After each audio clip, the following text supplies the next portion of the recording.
પરિબળ એ પણ હતું જે સંભાવના હતી કે નરેન્દ્ર મોદીનું એકલા હાથે આ વખતે તમે જો કે નરેન્દ્ર મોદીના ચહેરા ઉપર જ એટલે ઇન્ટરવ્યુ આપવામાં પણ જે ચેનલોને કે મીડિયા હાઉસને જે ઇન્ટરવ્યુ આપ્યા તો માત્ર ને માત્ર નરેન્દ્ર મોદી અને અમિત શાહ, બાકી અમુક પહેલા પિયુષ ગોયલે પણ આપ્યા, રાજનાથસિંહે પણ આપ્યા, એ પણ મેજર તમે જુઓ તો નરેન્દ્ર મોદી અને અમિત શાહ છવાયેલા રહ્યા. તો આના કારણે બીજું કે પ્રચારમાં પણ નરેન્દ્ર મોદી જ છવાયેલા રહ્યા, અમિત શાહ થોડા ઘણા અંશે છવાયેલા રહ્યા. તો માત્ર ને માત્ર મોદીના ચહેરા ઉપર આ ચૂંટણી લડવી, પક્ષના બદલે મોદીની ગેરંટી, તો આ બધા પરિબળો એવા હતા કે જેમાં એક બુમરેંગ થવાની શક્યતા હતી. અને બીજી મોટી સંભાવના એ હતી કે ઇન્ડી ગઠબંધન જો ગયા જૂનમાં થઈ ગયું હોત તો મને લાગે છે કે મોટો પડકાર હતો. પરંતુ એ પછી પણ ચાલો ડિસેમ્બર સુધી કોંગ્રેસે રાહ જોઈ, કારણ કે એને એમ હતું કે મધ્યપ્રદેશ, છત્તીસગઢ ને રાજસ્થાનમાં અમારો વિજય થશે તો અમે મોટો સ્ટેક માગી શકીશું બેઠક વહેંચણીમાં. પરંતુ એ ન થયું અને છેલ્લે બેઠક વહેંચણી થઈ. એ પછી પણ જે કઈ મુદ્દાઓ ચૂંટણી પ્રચાર દરમિયાન આવ્યા, દાખલા તરીકે રાહુલ ગાંધીની સામે સામ પિત્રોડાએ જે મુદ્દાઓ એ આવ્યા કે એને નિવેદનો કર્યા વારસાઈ વેરાના, બીજું જે એને નિવેદન કર્યું રેસિઝમનું, જે આપણને એમ લાગે કે ભાઈ આપણે તો લોકો અહીંયા કોઈ હતા જ નહીં, ભારત દેશ તો વર્ષોથી લાખો વર્ષોથી અહીંયા છે એ હતો જ નહીં, આ તો બધા પૂર્વોત્તર ભારતના લોકો છે, ચીનથી આવેલા છે, પશ્ચિમ ભારતના લોકો અરબસ્તાનથી આવેલા છે, દક્ષિણના લોકો છે આફ્રિકાથી આવેલા છે. તો આ પ્રકારનું નિવેદન પછી અરવિંદ કેજરીવાલ ચાલો જેલની બહાર આવ્યા, પરંતુ એને ત્યાં સ્વાતિ માલીવાલનો કેસ બની ગયો અને એમાં એ ગૂંચવાયેલા રહ્યા. મમતા બેનર્જી તો એ હાઈકોર્ટનો આખો આદેશ આવી ગયો અને શાહજહાં શેખની આખો કિસ્સો આવી ગયો. તો આ બધાના કારણે એ લોકો જ અંદરો અંદર એટલા ગૂંચવાયેલા, જે મુખ્ય ઘટક પક્ષ કહેવાય એવા. તો એના કારણે, અને બીજું કે સંયુક્ત પ્રચાર તમે જુઓ કે આ સ્વાતિ માલીવાલનો કેસ થયો એના કારણે રાહુલ ગાંધીની જે દિલ્હીમાં પ્રચાર સભા હતી, તમે એવું કહેવા માંગો છો કે વિપક્ષ અંદર જ એના પોતાના જ પ્રશ્નોને સોલ્વ ન કરી શક્યું અને જે ચૂંટણીનો સમય હતો એ વીતી ગયો. કાનાભાઈ, આપ જણાવો. આપણે પહેલા થોડું ઓલ ઓવર વાત કરી લઈશું અને પછી ત્યારબાદ ફોકસ ગુજરાત પર કરીશું. એટલે કાનાભાઈ, તમે મને એ જણાવો કે પશ્ચિમ બંગાળની અંદર અત્યારે ત્રિપાખીયો જંગ જોવા મળી રહ્યો છે. તમારા મત મુજબ કોને ત્યાં સારું રહેશે અને કોને ફળશે? કારણ કે ત્યાં ટીએમસી, એનડીએ, આ બધી જે બેઠકોનું વિતરણ થઈ ચુક્યું છે અને ત્યાંથી ઉમેદવારો પણ ખૂબ જ સારા ઉભા થયા છે.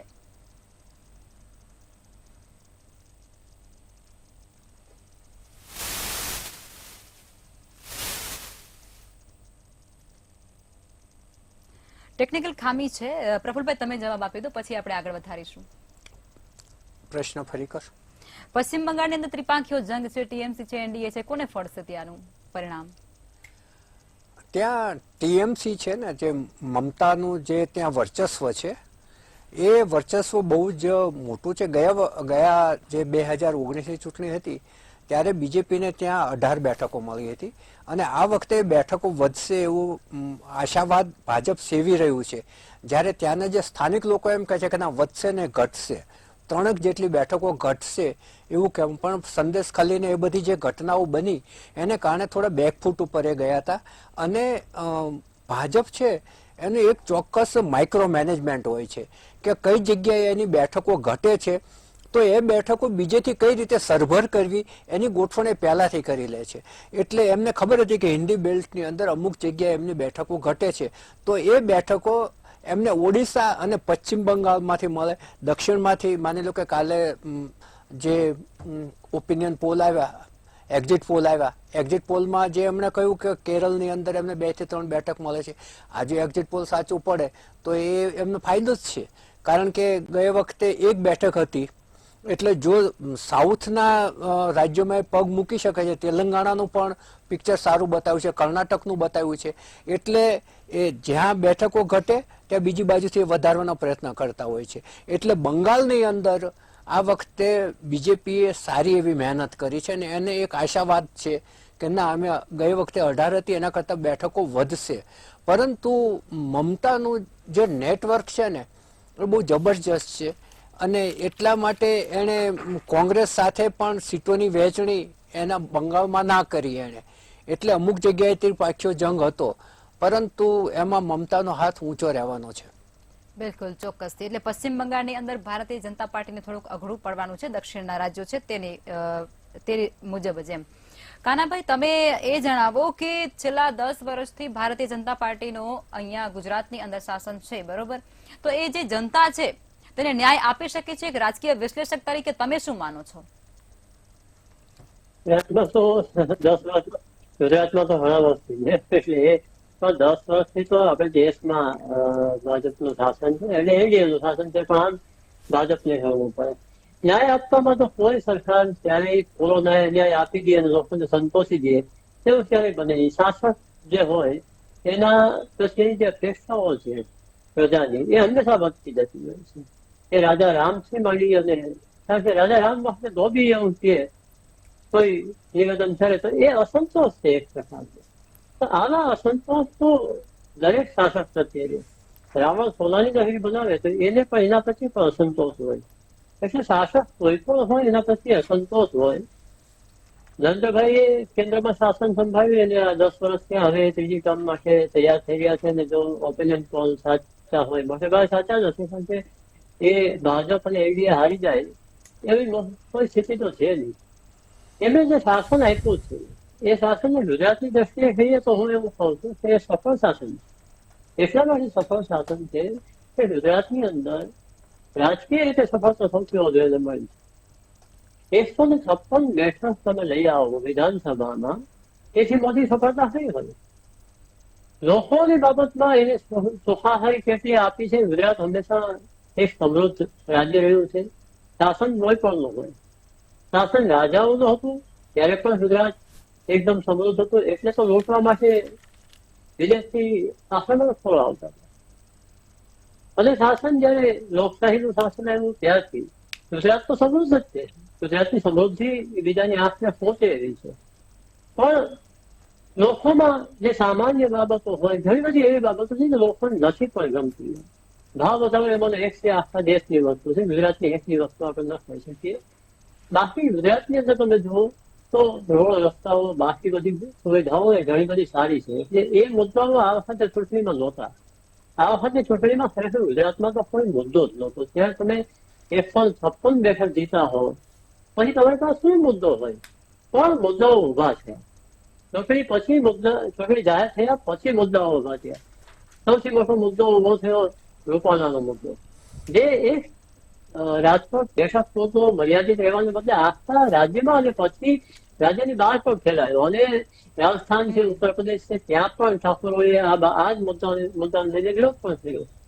બીજો મુદ્દો એવો થયો કે ભાજપની અંદરથી અસંતોષ પેદા થયો.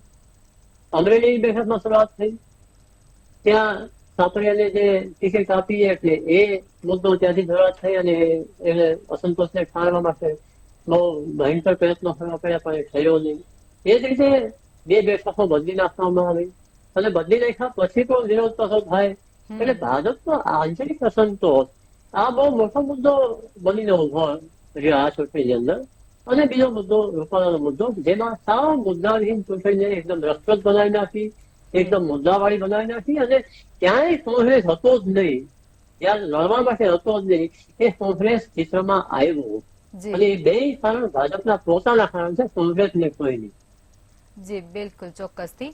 જયવંતભાઈ, આપ એ જણાવો કે આ વખતે ભારતીય જનતા પાર્ટી અને એનડીએ જે ગઠબંધન છે તેમણે બંને એ સ્ટાર પ્રચારકો, મતલબ કે ફિલ્મ સ્ટારો છે ને, એને મેદાને ઘણા ઉતાર્યા છે અને એમને ટિકિટો પણ આપી છે. તો એ આખો જે પાસો છે તેને તમે કઈ રીતે જુઓ છો? ફિલ્મ સ્ટારોને ટિકિટો આપવી અને લોકોને આકર્ષિત કરવા, એ રીતે જુઓ છો કે પછી એ સમજાવો? આમાં એવું છે કે 1980ના દાયકામાં એટલે 87 પછી આમ તો નરેન્દ્ર મોદીનું જે ગુજરાતના રાજકારણમાં ને એમાં અમદાવાદ મહાનગરપાલિકામાં એક પ્રમુખ સ્ટ્રેટેજિસ્ટ તરીકે, સંગઠનના નેતા તરીકે આવું.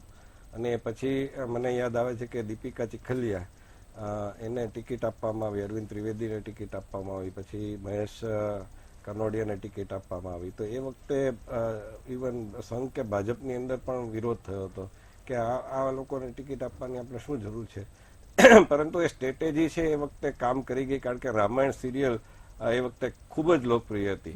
અને તમે જુઓ કે 1989માં માત્ર કલાકારો જ નહીં પરંતુ સાધુ સંતોને પણ ટિકિટ આપવામાં આવી હતી મોટી સંખ્યામાં, વિશ્વ હિન્દુ પરિષદ સાથે જોડાયેલા. તો આમાં બીજું કંઈ હોતું નથી.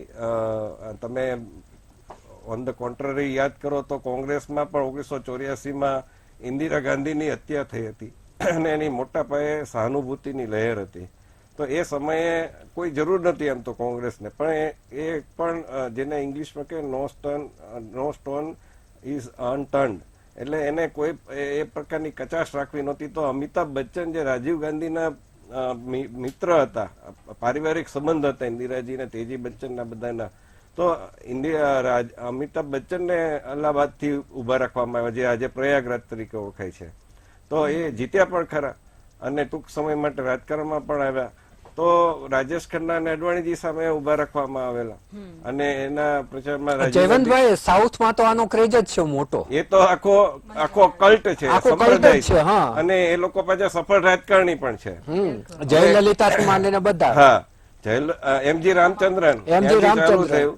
એનટી રામારાવ તો પ્રફુલભાઈ કોંગ્રેસ વિરોધી જે મોરચો બન્યો 1989માં, એના મુખ્ય કરતા હતા.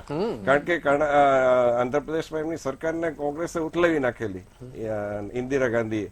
તો આ પ્રકારના કારણે હવે એ કોમન થઈ ગયું. પણ આ વખતે એ પ્રકારનું પણ છે કે એક ભોજપુરી કલાકાર છે, કદાચ હું નામ ના ભૂલતો, પવનસિંહ, એને આસનસોલથી લડવાની ના પાડી દીધી. એ પણ એક બન્યું ને પછી એ અપક્ષ લડી રહ્યા છે. એની સામે કંગના રનૌત, હવે એ તો બહુ ડિઝર્વિંગ હતા, કારણ કે એને જે રીતે એકલા હાથે શિવસેના સામે એક બાથ ભેડી એની પોતાની ઓફિસને તોડી નાખવામાં આવી અને જે પ્રકારનું એની સામે સંજય રાઉતે ઉખાડ લીયા અને એ પ્રકારના જે એકદમ હલકી કક્ષાના શબ્દો વાપર્યા અને એ જે બાથ ભેડીને એને ફિલ્મ ઉદ્યોગની જે સચ્ચાઈ બહાર લાવી અને પોતે ફિલ્મ યુપીએ સરકારમાં ફિલ્મ એવોર્ડ જીતી આવી હતી, એટલે બહુ ડિઝર્વિંગ એક્ટ્રેસ કહેવાય. અને સાથોસાથ એને મણિકર્ણિકા ફિલ્મ બનાવી, પોતે જેના નિર્દેશક હટી ગયા તો પોતે નિર્દેશન કર્યું. તો આ બધાના કારણે આવા વ્યક્તિ હોય અને એને ટિકિટ ન આપે. હા, કિરણ ખેરની કેમ મને લાગે છે કે એ મને તો એમણે અસંતોષ પણ વ્યક્ત કર્યો કે ત્યાંના ઉમેદવાર છે, એમણે કંઈક અવગણના કરી, તો એને બધે નિવેદન પણ આપ્યું. પણ કહેવાનો અર્થ એ છે કે ભાજપ છે, રવિ કિશનને પણ ગોરખપુર જે યોગી આદિત્યનાથનો અને ભાજપનો બંનેનો ગઢ ગણાય, ત્યાંથી લડાવે છે અને એને ડ્રગ્સ મુદ્દે જે જયા બચ્ચનને પણ જવાબ આપ્યો હતો. તો મને લાગે છે કે જે ફિલ્મ કલાકારોમાં પણ પસંદગી કરે છે ભાજપ, તો એક જોઈ વિચારીને કરે છે કે જે તાર્કિક, તમે ભૂતકાળમાં જુઓ તો શત્રુઘ્ન સિંહા અને વિનોદ ખન્ના એમ ન કહી શકે કે ભાઈ રેખા અને લતા મંગેશકર કે સચિન તેંડુલકરની જેમ રાજ્યસભામાં જે માત્ર હાજરી આપવા જ જતા હતા, એ પ્રકારનું એમનું નહોતું.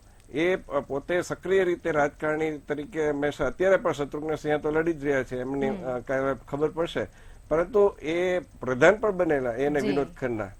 તો આ પ્રકારના હોય છે ઘણા ફિલ્મ કલાકારો. જી બિલકુલ, ચોક્કસથી તમામ મહાનુભાવો જોડાયેલા રહેજો. સમય એક નાનકડા વિરામનો થયો છે. વિરામ બાદ ફરી એકવાર, એટલે કે હવે ગુજરાતની તમામ બેઠકો પર વિસ્તૃત ચર્ચા કરીશું.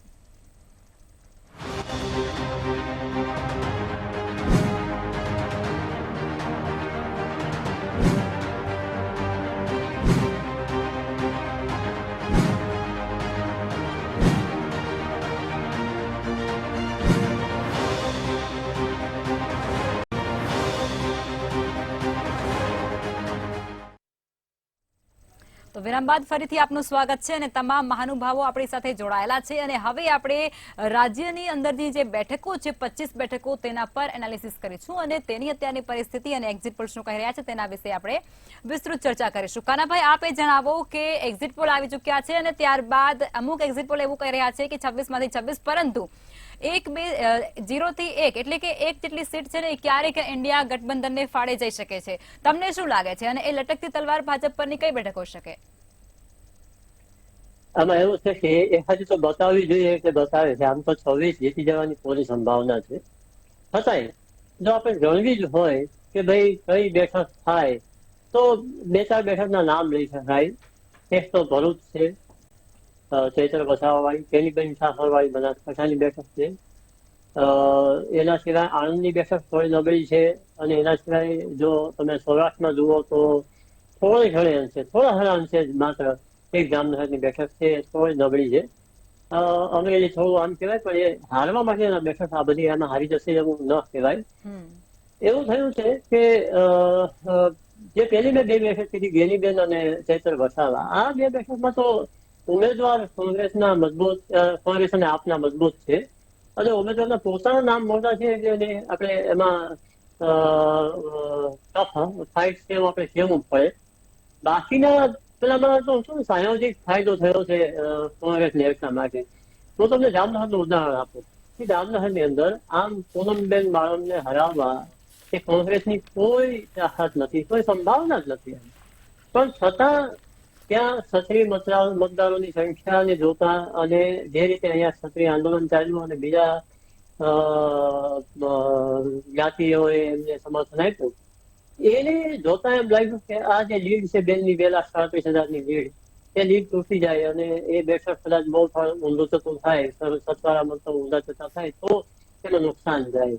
એવી રીતે સુરેન્દ્રનગરની એક બેઠક છે કે જ્યાં સુવાળિયા કોહલી અને તળપદા કોહલીનો વિરોધ હતો જ. ચંદુ સિંહોરાને ભાજપે ટિકિટ આપી અને ચંદુભાઈ સુવાળિયા કોહલી છે. આમ તમે જો તો સુરેન્દ્રનગર બેઠક ઉપર 4 લાખ તળપદા કોહલી છે અને સુવાળિયા કોહલી 2 લાખ છે. હવે એ વિરોધ હતો છતાં એ ભાજપને વાંધો ન આવે, પણ ક્ષત્રિય આંદોલનને કારણે એવું થયું કે ત્યાં લગભગ 2 લાખ જેટલા ક્ષત્રિય મતદારો છે. એટલે 2 લાખ ક્ષત્રિય મતદારો અને 2 લાખ જેટલા જો પેલા તળપદા કોહલીનો અડધો ભાગ આવી જાય તો એ સ્થિતિમાં એવું થાય કે ભાજપને નુકસાન થઈ શકે.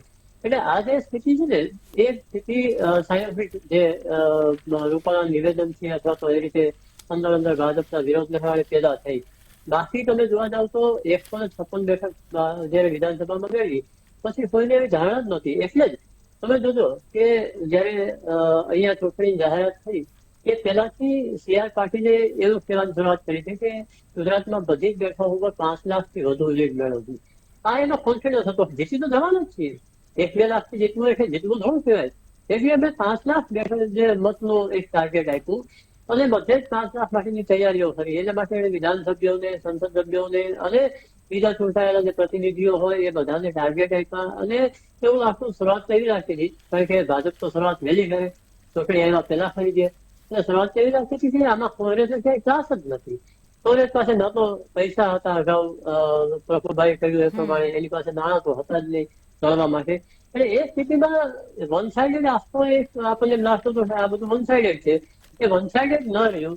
હું એવું માનું છું કે એકાદ સીટ કદાચ એવું બને કે ભાજપ ક્યાંય ગુમાવે, જો ગુમાવે તો પણ એ સંભાવના મને એટલી બધી લાગતી નથી. 1-2 સીટ નબળી જાય, 1-2 સીટ જો ગુમાવી જાય બની શકે કે મતદારો અને જે સામેના જે ઉમેદવારો છે એને અપીલ કરી હોય બહુ સારી રીતે અને જીતી જાય તો એ મોટો અપસેટ કહેવાય આમ ગુજરાતના રાજકારણમાં. ગુજરાતમાં તો 26 જ આવે, 2 વખત 26 આવી ચૂકી છે અને આ વખતે આવશે એવી ભાજપને આશા છે. બિલકુલ, ચોક્કસથી. જયવંતભાઈ, આપ એ જણાવો કે ઇતિહાસમાં પહેલી વખત ભાજપને પોતાના ઉમેદવારો જાહેર કર્યા બાદ ઉમેદવારોના નામ પરત ખેંચવાનો વારો આવ્યો છે અને ત્યારબાદ આંતરિક વિખવાદ એટલા બધા હદે વધી ગયા કે ચૂંટણી પત્તાની સાથે જ એટલો મોટો ઉભરો આવ્યો કે સૌરાષ્ટ્રનું આખું રાજકારણ હચમચી ગયું. આ તમામ પાસાને તમે કઈ રીતે જુઓ છો અને રિઝલ્ટ પર આની કેવી અસર પડશે?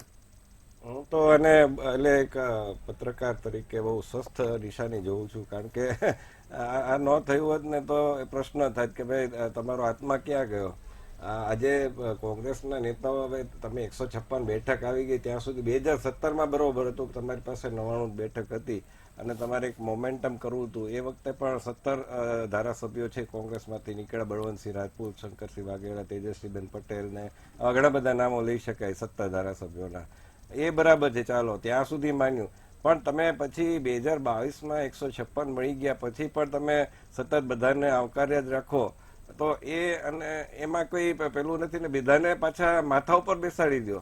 હવે ચંદુભાઈ સિંહોરાને ટિકિટ મળી જાય કે સાબરકાંઠામાં પેલા બેનને મળી જાય ટિકિટ, તો એ પ્રકારનું જે છે એના કારણે લોકોને, જે લોકો વર્ષોથી પરસેવો રેડીને કામ કર્યું છે અને જે ખરેખર એની વિચારધારાને જાણે છે, એના માટે પ્રશ્નો થાય કે ભાઈ તો અમારું ભવિષ્ય શું. હા, એ કદાચ વિચારધારાને વરેલા છે એટલે ન બોલે, પરંતુ આ વખતે કેતન ઇનામદારે પ્રશ્ન ઉપાડ્યો કે ભાઈ જૂના નેતાઓની અવગણના થઈ રહી છે. બીજો પ્રશ્ન છે વડોદરાના જ સુખડિયા, જીતેન્દ્ર સુખડિયા કદાચ ઉપાડ્યો કે જૂના નેતાઓની અવગણના થઈ રહી છે. કિરણ ખેરે પણ આ પ્રશ્ન ઉપાડ્યો છે. આમ જુઓ તો એને પણ આ વાત કરી, મેં જે અગાઉ પણ કહ્યું.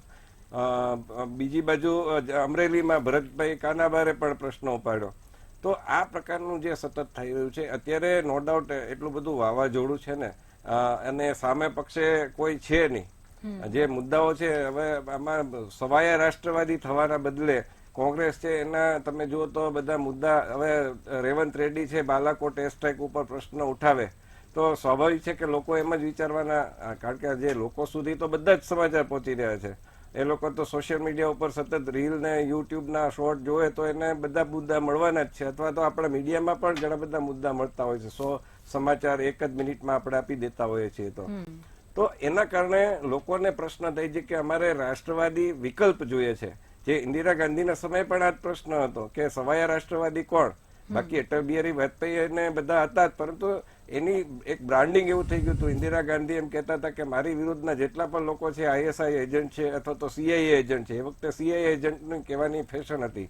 એ લોકો વિદેશી તાકાતોના હાથા બની રહ્યા છે. અને બહુ સાચી વાત હતી. એ વખતે જે પ્રશ્નો હતા, ખાલિસ્તાનનો પ્રશ્ન હતો, પૂર્વોત્તર ભારતમાં ઉલ્ફા કે બોડો કે બધા નાગા, જે બધા પ્રશ્નો હતા અલગતાવાદીનો, કાશ્મીરમાં ત્રાસવાદનો પ્રશ્ન હતો. તો આવા સંજોગોમાં લોકોને દેશની સુરક્ષાનો પહેલો વિચાર આવતો હતો. એ સમયે આવા મોંઘવારી, બેરોજગારી મુદ્દા નહોતા એવું તો નહોતું. 70ના દાયકામાં તો 26% બેરોજગારી હતી, મોંઘવારી હતી, સોરી.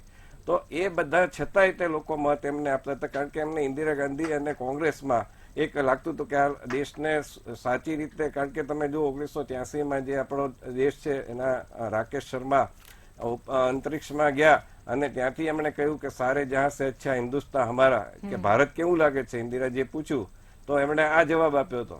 તો એના કારણે લોકોને ગર્વની લાગણી થાય. 1983માં આપણે ભારતીય ક્રિકેટ ટીમ છે, કોઈ આશા નહોતી ને વિશ્વકપ જીતી. આપણે ત્યાં અહીંયા દિલ્હીમાં એશિયાડનું આયોજન થયું તો એના કારણે લોકોને એક ગર્વની લાગણી થઈ. આ બધાના કારણે મને લાગે છે કે ભાજપના માટે આ પ્રશ્નો નથી આવતા, બાકી પ્રશ્નો તો બહુ મોટા છે. બિલકુલ, ચોક્કસથી. પ્રફુલભાઈ, 5 જેટલી વિધાનસભા બેઠકો પર પણ મતદાન હતું અને તેનું પણ આવતીકાલે રિઝલ્ટ આવવાનું છે. જે પ્રમાણે કોંગ્રેસના નેતાઓ પોતાનો પક્ષ છોડી અને ભારતીય જનતા પાર્ટીમાં ગયા અને ત્યારબાદ તેઓને ત્યાંથી ટિકિટ પણ મળી છે અને તેઓ ઉમેદવાર તરીકે ત્યાં ઉભા પણ રહ્યા છે. હવે તમને શું લાગે છે, આ 5 બેઠક પર જે ઉમેદવારોને જાહેર કરવામાં આવ્યા છે તે ફરી એકવાર જીત મેળવી શકશે? કારણ કે ફરી એકવાર જ કહેવાય ને, કોંગ્રેસમાંથી તો એ જીતેલા હતા. ચોક્કસપણે મળશે. તમે વિધાનસભાની વાત કરો છો, એમાં 1 કે 2 એવી છે કે જે કોંગ્રેસ પાસે જાય છે, 3 એવી છે કે જે ભાજપ પાસે જશે એવું છે. વર્તારો એ પ્રકારનો છે. પરંતુ આપણે જો અત્યારે લોકસભાની વાત કરીએ તો જે જયવંતભાઈએ કહ્યું એ રીતે કોંગ્રેસના એટલા બધા નેતાઓને અને કાર્યકરોને ભાજપની અંદર એમણે ભરી દીધા કે જેને કારણે એનું વજન એટલું બધું વધી ગયું કે ખમી ના શકે એટલા બધા વજન એમણે એક જગ્યાએ ભેગું કરી દીધું. અને એની એક જે માઠી અસર છે ને, ભાજપના જે જૂના કાર્યકરો છે એના પર પડી. એટલે જે મોદી સાહેબે કહ્યું કે કોંગ્રેસ મુક્ત ભારત, એના બદલે કોંગ્રેસ યુક્ત ભાજપ થઈ ગયું. એના જે પડઘા પડવા જોઈએ એ પડ્યા છે. પરંતુ જે કાનાભાઈએ કહ્યું કે 26માંથી 26 આવી જશે, એના ઉપર આપણે સહમત એટલા માટે છીએ કે આ વખતે આખા દેશમાં માત્ર અને માત્ર નરેન્દ્ર મોદીના ચહેરા ઉપર જ ઇલેક્શન લડાયું છે. અને કહેવામાં આવે છે કે તમારા ઉમેદવારને ઓળખવાના નથી ને એનો ચહેરો જોવાનો નથી. અને એ જે તે વિસ્તારમાં પોસ્ટરો હોય તો પણ એ ઉમેદવારના ફોટા હતા જ નહીં. એટલે માત્ર, અને તમે એના સંકલ્પ પત્રમાં પણ મોદીની ગેરંટી એવું લખ્યું છે, ભાજપની ગેરંટી એવું નથી લખ્યું. અને એકલા હાથે શબ્દ એટલા માટે આપણે વાપરી શકીએ કે આ વખતે RSS સાથે પણ એમને થોડું દૂરી રાખી છે. નડ્ડાએ જે એક અખબાર, અંગ્રેજી અખબારને ઇન્ટરવ્યુ આપ્યું, એમાં ચોખ્ખું કહ્યું કે હવે અમારે એની જરૂર નથી, અમે જ્યારે પક્ષ નાનો હતો ત્યારે એની મદદ લેતા હતા, હવે અમે RSSથી અલગ છીએ. એટલે જો આ એકલા હાથે મોદીએ આખા દેશની અંદર જે પ્રચાર કર્યો છે, પરંતુ એનું પ્રખર વ્યક્તિત્વ, પ્રખર વક્તૃત્વ, એનું આખું ભાજપનું જે સોશિયલ એન્જિનિયરિંગની સૂઝ, એનું માઇક્રો મેનેજમેન્ટ, એ બધાના એના ફાયદા મળે છે અને એને કારણે એની બેઠકો વધે છે. નહીં તો ઘણા બધા પ્રશ્નો એવા છે કે જેનો એ કોંગ્રેસ લાભ લઈ શકે, પણ કોંગ્રેસ લાભ લઈ શકી નથી કે એ જે એને પ્રવચનો કર્યા એની જે અસરો હતી ને, એટલે જે લોકો સાંભળવા આવતા એને એ લોકો મતપેટી સુધી લઈ જવા માટેનો પછીના કોઈ જે પ્રયત્નો થવા જોઈએ એ નથી થતા. માત્ર ભાષણ કરી અને નીકળી જાય છે, ટપાલે ટપાલ ફેંકીને નીકળી જાય એમ. અને એ પછીના જે પ્રયત્નો થવા જોઈએ એ નથી થતા. એ કોંગ્રેસને બહુ મોટું નુકસાન કરે છે. હવે તમે ગુજરાતની વાત કરો તો 5 જ બેઠકો એવી છે: પાટણ, બનાસકાંઠા, સાબરકાંઠા, આણંદ, સુરેન્દ્રનગર, જામનગર. હવે આ પહેલેથી જ એવું થઈ ગયું હતું. વલસાડમાં પણ અનંત પટેલે સારી ફાઇટ આપી છે, ચૈતર વસાવાની. પરંતુ ભાજપની એક બહુ જ મોટી આવડત છે, એ પહેલા નબળી બેઠકો શોધી કાઢે છે, સબળી બેઠકો ઉપર ધ્યાન નહીં આપે. અને એ નબળી બેઠકોમાં ક્યાં શું ખૂટે છે એનું એ ગમે એમ કરી અને મેળવણી એવી રીતે કરી લે છે ખાનગી ખૂણે કે તમે છેડે જતા પરિણામ જુદું જ હોય. જ્યારે મધ્યપ્રદેશમાં ચૂંટણી ચાલતી હતી ત્યારે બધા જ મીડિયા કહેતા હતા કે કોંગ્રેસની સરકાર આવે છે, અને એ એટલો બધો પ્રચાર થયો કે કોંગ્રેસ અતિ આત્મવિશ્વાસમાં આવી ગઈ. અને છેલ્લા 5 દિવસ તો એની સભા અને રેલીના આંકડાઓ પણ તળિયે બેસી ગયા, અને કમલનાથ પણ બહાર નીકળતા ઓછા થઈ ગયા. અને ભાજપે શું કર્યું કે એની નબળી બેઠકો હતી એનું સોશિયલ એન્જિનિયરિંગ કરીને સબળી બનાવી દીધી અને એની સરકાર આવી. બિલકુલ, ચોક્કસથી. એટલે ટૂંકમાં ભાજપની સ્ટ્રેટેજી આખી અલગ છે અને તે ખૂબ જ બારીકાઈથી કામ કરતી હોય છે તમામ બેઠકો પર. રીનાબેન, તમે જણાવો કે ક્ષત્રિય આંદોલન જે રાજકોટની અંદર થયું અને તેના પડઘા સમગ્ર રાજ્યની અંદર પડ્યા, એવા કયા કયા વિસ્તારો અને એવી કઈ કઈ બેઠક છે જેની અંદર તેઓનું વર્ચસ્વ જોવા મળે છે અને ત્યાં તેઓ ભારતીય જનતા પાર્ટી માટે કંઈક અઘરું ઊભું કરી શકે છે? દક્ષિણની વાત કરીએ તો દક્ષિણમાં તો મને નથી લાગતું કે દક્ષિણમાં એવું ક્ષત્રિય આંદોલને કોઈ વધારે ઇફેક્ટ કરી છે ભારતીય જનતા પાર્ટીને. શું કહેશો તમે? દક્ષિણ ગુજરાતમાં લખમાં એકચ્યુઅલી વાત સાચી છે, પરંતુ આમાં ઇસ્યુ એ છે કે ક્ષત્રિય સમાજની જે વાત થઈ હતી એ પ્રકારે કોઈ આ શબ્દો પણ બોલ્યું હતું, મને નામ યાદ નથી, મારે બોલવું પણ નથી. 2 વાત છે કે 15-20% મતોથી શું ફરક પડી જવાનો છે. વાત સાચી છે, એમની વસ્તી 15-20% છૂટી છવાય છે, કોઈ એક જ જગ્યાએ નથી કે જે ગેટવાઇઝેશન કહેવાય. એટલે એ પ્રમાણે સીધી મત પર ક્યાંય ને ક્યાંય અસર ના આવે. એટલે છૂટા છવાઈ વસ્તીના કારણે તમે જુઓ કે સીધી અસર એટલી ન ઉભરી શકે. પરંતુ એક વાત તમને કહું કે આમાં એવું હોય છે કે ક્ષત્રિયો હોય એની સાથે પેટા જ્ઞાતિઓ કે જે ક્ષત્રિયોમાંથી ઉતરી આવેલા હોય, બક્ષીપંચમાં પણ એ સામેલ હોય છે, પરંતુ એમનું ક્યાંક ને ક્યાંક દાખલા કે રબારી હોય, ભરવાડ હોય, ચારણ, ભાટ, આ બધા જે કોમ હોય છે એ ક્યાંક ને ક્યાંક ક્ષત્રિયો સાથે કોઈકની કોઈ રીતે જોડાયેલા હોય છે. એટલે એમને એક સહાનુભૂતિ પણ રહે છે. અને એમણે બેઠકો પણ તમે જો તો કરી હતી બનાસકાંઠામાંથી લઈને ઘણી બધી જગ્યાએ. અને લોકો એમને કહી શકાય કે વચન પણ આપ્યું હતું, એમાં રબારી સમાજ આવી ગયો, ભરવાડ સમાજ આવી ગયો કે ભાઈ અમે તમારી સાથે છીએ.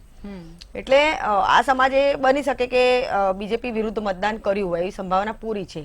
એક વાત બીજી કે હું કહી દઉં કે ગુજરાત સિવાય પણ તમે જુઓ કે આ અંગે કહી શકાય કે એ જે સમય ભરપૂર આંદોલનનો સમય હતો ત્યારે બીજા રાજ્યોમાં પણ અપીલ કરવામાં આવી હતી, પરંતુ પછી બધું થાળે પડી ગયું. પરંતુ ક્ષત્રિયોના જે પ્રશ્નો છે એ અન્ય રાજ્યોમાં પણ ક્યાંક ને ક્યાંક હતા જ, જેમાં મેં શરૂઆતમાં પણ તમે કહ્યું કદાચ. એટલે ક્ષત્રિયોની જે પણ કહી શકાય કે રાજ્ય બહાર અને રાજ્યમાં તમામ જગ્યા પર ક્યાંક ને ક્યાંક કહી શકાય કે નેગેટિવ મતદાન થયું, પરંતુ એમની વસ્તી ઓછી છે. બીજી વસ્તુમાં હું એડ કરું કે પ્રફુલભાઈ જે આખી છણાવટ કરી, એનાલિસિસ કર્યું એ મુજબ એ સરભર કરી લે છે. ભાજપની આવડત છે, માઇક્રો મેનેજમેન્ટ છે અને એની કહી શકાય કે સૂક્ષ્મ નજર છે. એટલે તમે જુઓ કે આમાં આ વખતે કોઈની નજર ન પડે કે સૌથી મતદારો ગુજરાતની અંદર હોબાળો આ જ વસ્તુને લઈને થયો હતો અને ચૂંટણી જે સીધી ને સરળ લાગતી હતી એ ક્ષત્રિય આંદોલન પછી જ એકદમ વળાંકવારી બની ચૂકી હતી. પરંતુ બધી ચોક્કસ બેઠકો પર કોઈ એની ખાસ અસર આપણને જોવા નહીં મળે. તમારું કેવું એવું છે? હવે એટલા માટે કે એ છૂટી છવાયા છે, એ લોકો છૂટા છવાયા છે. કોઈ જગ્યાએ જે એક જ કહી શકાય કે કોમ્યુનિટી હોય તો એની સીધી અસર આવે. જેમ કે રાજકોટમાં છે તો ત્યાં પાટીદારો વધારે છે.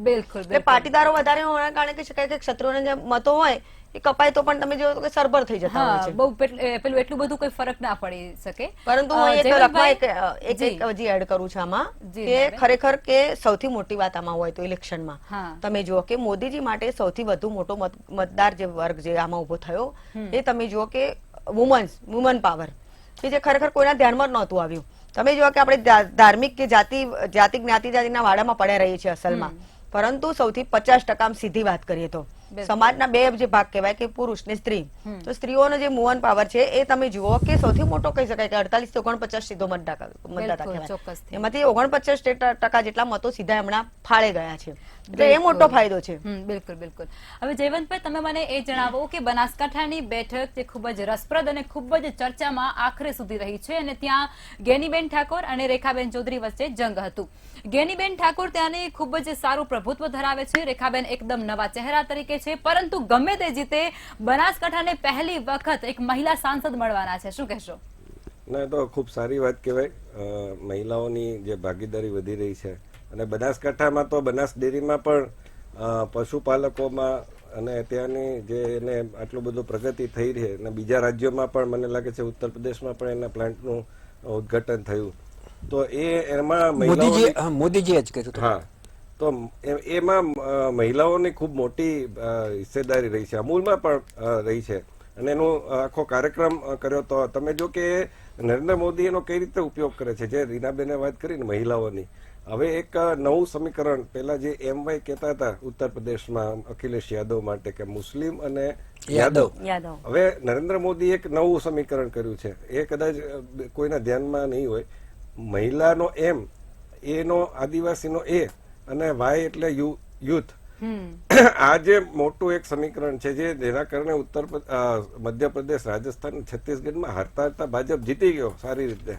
આદિવાસીનો જે કર્યું છે, બિરસા મુંડાનો જન્મદિવસ છે, જનજાતીય ગૌરવ દિવસ તરીકે એને ઉજવણી કરી. જે બિરસા મુંડા ને આપણે 2014 પહેલા યાદ કરીએ તો કેટલા લોકો જાણતા હતા.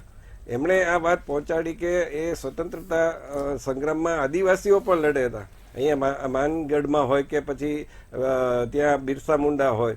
તો હમણાં પિક્ચર વચ્ચે આવ્યું RRR, તો એમાં પણ કોરા ભીમ, જે પેલું નામ કહેવાય છે ભીમ, એ લડેલા. તો આ બધા જે પાત્રો ઉભરીને આવ્યા, તમે એવા ઘણા બધા આસામમાં તમે જો તો લોરી બુનફેક કહેવાય છે, આખું નામ હું ભૂલી રહ્યો છું સ્પષ્ટ, પણ એ વ્યક્તિ એને મુગલોને હરાવેલા. એક આખો ત્રિકોણીય પ્રદેશ ત્યાં અંત થઈ જાય છે. ત્યાં એને એક સ્ટ્રેટેજી કરીને મોગલો જે ઉત્તર ભારતમાં જીતેલા પણ આસામમાં નહોતા જીતી શક્યા. હવે આ પાત્રને એને ગૌરવ સાથે જોડી દીધું આસામના, અને આસામમાં 2 વખત ચૂંટણી જીતાડી. એટલે આ જે ઇતિહાસનું જ્ઞાન એમની પાસે, એને ઓફકોર્સ એની પાસે સલાહકારો હોય જે સંઘના કે બીજા બધા હશે. તો એના કારણે એ આખું યુટર્ન, તમે આજે દુર્ગાવતી છે, આદિવાસી જ છે, પછી મધ્યપ્રદેશમાં કમલા નયન કે શું નામ છે, એ પણ આદિવાસી છે, એના નામ ઉપરથી રેલવે સ્ટેશનનું નામ કર્યું. આ પ્રકારનું, અને બીજું કે દરેક રેલવે સ્ટેશન ઉપર ત્યાંની જે કઈ લોક સંસ્કૃતિ હોય એના ચિત્રો છે એ રજૂ કર્યા છે. તમે આજે કોઈ ટનલમાં પણ જતા હશો, ત્યાં પણ દિવાલો ઉપર તમને ચિત્રો જોવા મળશે. કાલે નરેન્દ્રભાઈ જે આભાર માન્યો ને, એમાં નારી શક્તિ અને યુવા શક્તિનો પહેલા આભાર માન્યો. હા, અને આ કાર્યક્રમ, આ ચૂંટણી દરમિયાન પણ એક બહુ ઓછું ધ્યાનમાં આવેલી વાત છે કે નેશનલ ક્રિએટર્સ એવોર્ડ એમણે શરૂ કર્યા. હવે આના દ્વારા જે પેલા જે પેલા છે કથાકાર, એને સાંકળી લીધા. પછી રણવીર અલાહાબાદિયા, આને જે એકદમ પોપ્યુલર છે, જેના આધ્યાત્મિક કે પછી ફિટનેસના બધા લગતા વિડીયો લોકોમાં બહુ જોવાય છે. અને બીજી સ્ટ્રેટેજી એક પ્રફુલભાઈ એ અપનાવી છે વખતે ભાજપે, કે એ મીડિયાને તો ઇન્ટરવ્યુ ઢગલાબંધ આપ્યા, પણ એના કરતા એના જે પ્રધાનો છે અથવા તો એ પોતે, તો એને પોડકાસ્ટ ને ઇન્ટરવ્યુ જાજા આપ્યા છે.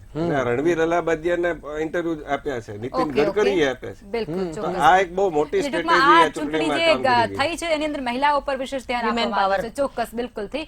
કાનાભાઈ, આપ મને એ જણાવો કે સૌરાષ્ટ્રની અંદર અને સમગ્ર ગુજરાત રાજ્યની અંદર જયારે ચૂંટણીનું એલાન થયું ત્યારે કોંગ્રેસ એકદમ નીરસ અને નિષ્ક્રિય જોવા મળતી હતી, પરંતુ જેમ જેમ ચૂંટણીની અંદર આ ક્ષત્રિય આંદોલન આવ્યું અને એક વળાંક આવે ત્યારબાદ કોંગ્રેસ છે તે એકદમ સજાગ થઈ ચૂક્યું હતું અને તેમના દ્વારા પણ જે પોતાના ઉમેદવારો મેદાને ઉતારવામાં આવ્યા હતા તેની અંદર ખૂબ જ ઝીણવટપૂર્વક તેઓએ બારીકાઈથી ધ્યાન આપી, સતત તમામ પાસાઓ પર નજર ફેરવી અને ત્યારબાદ ઉમેદવારોને મેદાને ઉતાર્યા. અને તેને જ કારણે ક્યાંક આપણી સીધી, સરળ અને એકતરફી ચૂંટણી જે લાગતી હતી તે ઘણા જ વળાંકો સાથે પૂર્ણ થઈ છે. અને ભારતીય જનતા પાર્ટીને ભલે દિવસે તારા નથી જોવા પડ્યા, પરંતુ એમને અઘરું તો લાગ્યું જ છે. શું કહેશો તમે? પહેલી વખત એવું લાગ્યું કોંગ્રેસે વિચારપૂર્વક જીતી શકે એવા હાઈટ આપી શકે એવા અથવા તો દહો ન આપે એવા ઉમેદવારો મેં પસંદ કર્યા. એ પહેલી વખત છે. બાકી હું હંમેશા કોંગ્રેસ વિશે એવું કહું કે એ આમ મોઢું ખોલીને સૂતો રહીએ અને જો આવે 50 નંબરમાં તો ખાય, તો ન ખાય એવી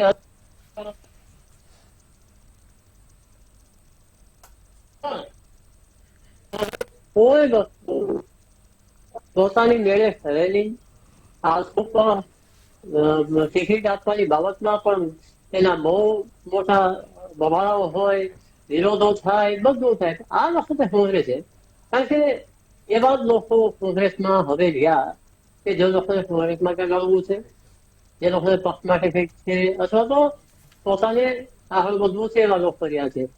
બાકી જેટલાને કોઈ પણ અપેક્ષાઓ હતી, જે લાલચ હતી, એવા બધા લોકો ભાજપમાં બધા રહ્યા. હવે કોંગ્રેસમાં બાકી જેવું છે એવા કોઈ લોકો રહ્યા હશે 2-5 જણા, એથી વધારે છે નહીં. એટલે લડવા વાળા લોકો, પક્ષ વાળા લોકો, પક્ષને પ્રત્યે સ્નેહ ધરાવનારાઓ, તે પક્ષ પ્રત્યે એને જેને પ્રેમ હોય એવા લોકો, એ લોકોને બાકી રહ્યા છે કોંગ્રેસની અંદર. તો કોંગ્રેસમાં એવા લોકો હતા એ લોકોને ટિકિટ આપવામાં આવી એ બહુ સારી વાત છે. એ પ્લેટફોર્મ શરૂઆતમાં લાગતું નહોતું કારણ કે આપણને ખબર હતી કોંગ્રેસ પાસે પૈસા નથી. કોંગ્રેસ પાસે જરાય પૈસા નથી, લડવા માટે એ નથી ઉમેદવારો આપી શકે એમ, નથી એ પોતે ખર્ચ કરી શકે એમ. મોટાભાગના ઉમેદવારોને ટિકિટ આપતી વખતે કોંગ્રેસ એવું કહ્યું કે તમને પક્ષ તરફથી ખાસ પૈસા મળશે, તમારે પોતાના ખર્ચા પોતે ઉદાહરણ લેવા. ગેનીબેન ઠાકોરે એના માટે એક અદભુત પ્રયોગ કર્યો, લોકો પાસેથી પૈસા લેવાનો કે ભાઈ એને એવું કીધું મારે તો પેટ્રોલ પુરાવાના પૈસાનો ખર્ચ કરવો પડ્યો નથી, બધા ખર્ચા લોકોએ આપ્યા. તો એ સ્થિતિમાં જયારે તમારે પૈસા ખર્ચવાના, પોતાના પૈસા ખર્ચીને લડવાનું હતું ત્યારે સારા ઉમેદવાર મળ્યા. એટલે ચૂંટણી વસ્તુ એટલે થઈ કે કોંગ્રેસે ઉમેદવાર સારા મળ્યા અને ભાજપના પોતાની સમસ્યાઓ પેદા થઈ. જે બે સમસ્યાની અગાઉ પણ આપણે ચર્ચા કરી કે ભાજપની અંદર અસંતોષ અને રૂપાલાનું નિવેદન, આ બે વસ્તુએ આખી ચૂંટણીનો જે આખો ટ્રેન્ડ હતો એ બદલાવી નાખ્યો. જે ચૂંટણી આપણને એક તરફી રાખી હતી, જે નિરસ રાખી હતી, 50 તારીખે મને એવું લાગતું હતું કે આ ચૂંટણીમાં કઈ મજા નહીં આવે, આ 2 મહિના કેવી જ રાખતું એમ. પણ એ 2 મહિના એટલા બધા હેપનિંગ વાળા નીકળ્યા કે એની જર્નલિસ્ટ આપણને લાગે કે ના બરોબર છે, બહુ સરસ કામ થયું. ટૂંકમાં રોજ એક નવો વળાંક આવતો હતો અને રોજ આપણે એક અલગ ચર્ચા કરતા હતા. રીનાબેન, આપ એ જણાવો કે આજે ચૂંટણીના પ્રચાર થતા હતા તેની અંદર 5 લાખની લીડ અને 26 બેઠક અમે મેળવીશું તે પ્રકારની ભારતીય જનતા પાર્ટી દ્વારા વારંવાર ઉલ્લેખ અને ઉચ્ચાર કરવામાં આવતો હતો. તમને શું લાગે છે લીડનું શું થશે? ટૂંકમાં જવાબ આપજો. લીડ તો ઘટવાની જ છે કેમ કે ઘણા બધા લોકલ પ્રશ્નો છે, એટલે લોકલ પ્રશ્નો ક્ષત્રિયનું આંદોલન જે થયું એ પણ અસર કરશે, લોકલ જે મુદ્દા છે એ પણ ક્યાંક અસર કરશે. અને બીજો અસંતોષની જે જ્વાળામુખી હતી એ ક્યાંક ને ક્યાંક કહી શકાય કે આગના કારણે તમે જુઓ કે કાર્યકર્તાઓ જ કાર્યકર્તાને હરાવે, ચાહે ભાજપના હોય કે કોંગ્રેસના. પરંતુ આ વખતે ક્યાંક એવો સીન જોવા મળ્યો હતો કે ભાજપનો જે અસંતોષી જૂથ છે એમણે પણ તમે જુઓ કે ક્યાંક ને ક્યાંક ચિનગારીઓ ચાપી છે અને અંદરથી એવા પ્રયાસો કરવામાં ક્યાંક ને ક્યાંક આવ્યા છે. એટલે આ વસ્તુની ક્યાંક ને ક્યાંક તો અસર આવશે. તમે અસંતોષ કોઈ પણ વસ્તુનો હોય તો ક્યાં સુધી ડામી શકવાના હતા, એની ક્યાંક તો ઇફેક્ટ આવતી જ હોય છે. એટલે ઘણીવાર ઓવર કોન્ફિડન્સ હોય છે પણ ક્યાંક કહી શકાય કે કામ કરતો હોય છે. પરંતુ આપણી ધારણા કરતા આપણે જોઈએ છે કે મોદીજીને એ લોકોનું ગણિત જે પ્રફુલભાઈ કહ્યું હતું, જવેનભાઈએ કહ્યું એ પ્રમાણે તમે જો ક્યાંક વધારે હોય છે. એટલે હવે જોવાનું આવતીકાલે લખમાં એ જ રહે છે ખરેખર કે લોકોનો કહી શકાય કે ક્યાંક જે ભાવ પ્રતિભાવ છે એ ક્યાંક અસર કરે છે કે પછી મતદાતાઓનો મત અસર કરે છે કે પછી મોદીજીનો વિશ્વાસ અમિત શાહનું ગણિત એ કામ કરી જાય છે. મોદી મેજિક ચાલે છે કે પછી પંજાબ પર લોકો વિશ્વાસ મૂકે છે એ કાલે જોવાનું રહેશે અને જોવાશે પણ ખરું. પ્રફુલભાઈ, આપ એ જણાવો કે છેલ્લા ઘણા સમયથી આપણે આ ચર્ચાઓ કરતા આવ્યા છીએ કે વિપક્ષ આટલી સભાઓ કરે છે, આટલો પ્રચાર કરે છે, આક્ષેપ કરે છે, પ્રતિ આક્ષેપ કરે છે, સત્તા પક્ષ વાળા સ્ટાર પ્રચારકો મેદાને ઉતરી ચૂક્યા છે. આ તમામ જે વાતો હતી તે તમામ આવતીકાલે પૂર્ણ થઈ જશે કારણ કે આવતીકાલે રિઝલ્ટ જાહેર થવાના છે. અને તમને શું લાગે છે કોંગ્રેસે પણ આ વખતે સારું તો કર્યું છે ને? 100% વિરોધ પક્ષે બહુ જ સારી ફાઇટ આપી છે અને સ્વસ્થ લોકશાહીનું એક સૌથી મોટું લક્ષણ એ છે કે મજબૂત વિરોધ પક્ષ હોવો જોઈએ અને એ ખુદ નરેન્દ્રભાઈ મોદી પણ કહી ચૂકેલા છે કે મજબૂત વિરોધ પક્ષ હોવો જોઈએ અને એને સારી બેઠકો આપે એ પણ જરૂરી છે કે જેથી ઘણી વખત સરકાર છે ને, સરકાર કઈ બધી જ સરકારો કઈ બધા જ નિર્ણયો સારા લેતી હોય એવું નથી હોતું. મધમાં આવી જઈને કોઈ ખોટો નિર્ણય લેતા હોય તો એ વિરોધ પક્ષ એને બ્રેક મારી શકે છે. એટલે સ્વસ્થ લોકશાહી ત્યારે જ ચાલે કે એક બાજુ સંપૂર્ણ રીતે પૂરેપૂરી સંખ્યા સાથે સત્તાધારી પક્ષ બેઠો હોય અને એની સામે એક મજબૂત વિરોધ પક્ષ બેઠો હોય. સત્તાધારી પક્ષને પણ ઓછી બેઠકો આવે ને બીજાના ટેકા લઈ અને સાંધા કરી અને જ્યારે એને સત્તા લેવાની આવે તો પછી એ સત્તા છે એ લાંબો સમય નથી ચાલતી. આપણે જનતા પક્ષની સરકાર હતી ત્યારથી આપણને અનુભવ છે અને એ વખતે કહેવાતું કે મોસંબીના બધાય ફાડો છે એ ભેગી થયેલી છે, લાંબો સમય ના રહે. એટલે ખીચડી સરકારો બહુ લાંબુ ચાલતી નથી હોતી. એટલે જેને બહુમતી મળે એ વ્યવસ્થિત રીતે બહુમતી મળે અને એની સામે જે વિરોધ પક્ષ હોય એ પણ એટલો જ મજબૂત હોય તો છે ચોક્કસપણે લોકશાહીના સારા ફળ આપણને ચાખવા મળે. બાકી તો પછી બહુ એક વાત કહું તો 1984 માં 414 બેઠક અને એ જ કોંગ્રેસ છે 1989 માં 89 બેઠક વિપક્ષોએ એને આ પરિસ્થિતિમાં લાવી દીધી. હા, અને અત્યારે તો આપણે ઓપિનિયન પોલ આવી ગયા છે, એક્ઝિટ પોલ આવી ગયા છે, જ્યોતિષીઓના વર્તારા આવી ગયા છે, સટ્ટા બજારના આંકડાઓ આવી ગયા છે. આ બધાના આધારે જ અત્યારે આપણે ચાલી રહ્યા છીએ. કાલે એક્ઝેક્ટ આંકડાઓ આવશે ને એ એક્ઝેક્ટ આંકડાઓ શું આવશે એના માટે આપણે 12 કલાક જેટલો ઇંતજાર કરવાનો રહે અને ત્યાર પછી સાચા આંકડાઓ આવે પછી આપણે જે કંઈ ચર્ચા કરવાની વિશે કરીએ. બિલકુલ ચોક્કસ. એટલે હવે ગણતરીના કલાકો જ બાકી રહ્યા છે. રીનાબેન, જયવંતભાઈ, કાનાભાઈ અને પ્રફુલભાઈ અમારી સાથે ચર્ચામાં જોડાયા તે બદલ તમામનો આભાર. એક્ઝિટ પોલ પરથી રાજકીય વિશ્લેષકો સાથે આપણે ચર્ચા કરી અને કોનું પલ્લું ભારે છે અને કોની સત્તા સ્થપાઈ શકે છે તેના પર ચર્ચા કરી અને ત્યારે એનું તારણ એ આવે છે કે નરેન્દ્ર મોદી ત્રીજી વખત વડાપ્રધાન તરીકે શપથ લેશે. પણ હવે આપણે બહુ અટસટ્ટા લગાવવાની જરૂર નથી કારણ કે આવતીકાલે એ સ્પષ્ટ થઈ જશે કે આખરે સત્તાનો તાજ કોના સિરે સજશે. આ સાથે ચર્ચાને હાલ આટલું જ અને આવતીકાલે પરિણામો સાથે ફરી મળીશું. નમસ્કાર.